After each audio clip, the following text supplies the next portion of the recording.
मैं इस वक्त राजापुर शहर की नवाही बस्ती कोटला जिंदा में मौजूद हूँ। नाजरीन, पाकिस्तान भर में बिलखसूस जनूबी पंजाब का कितना जानी और माली नुकसान इस सैलाब 2022 ने किया।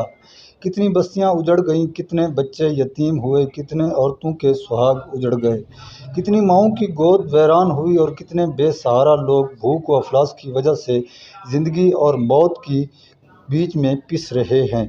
मौजूद दोस्तों, पाकिस्तान में टोटल 3 करोड़ लोग मुतासर हुए जो सदियों से आबाद थे। सैलाब का तो दूर की बात, छोटे से बरसाती नाले का तस्वुर भी ना कर सकते थे। उनकी जद्दी ज़मीनें ऐसे खौफनाक सैलाब की नज़र हुई कि जान की कुर्बानी देना पड़ी। अगर सिर्फ जनूबी पंजाब की बात की जाए तो यहाँ ऐसे बुजुर्ग भी मौजूद हैं जिनकी उम्रें 100 साल के करीब हैं। इनका भी यही कहना है कि यहाँ ये जो दर्जनों बस्तियाँ और झोंकें वैरान हुई, हमारे आबाओ अजदाद ने भी अपने आबाओ अजदाद से ना सुना था कि इस किस्म की आफत आई हो।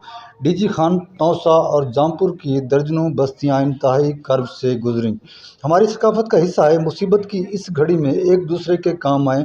ये सिलसिला जारी है। मुखय्यर हजरात से गुजारिश है, दिल खोल कर मुसीबत की इस घड़ी में अपने भाइयों की मदद करें, उस वक्त तक जब तक उनकी ज़िंदगी दोबारा रूटीन में ना आ जाए।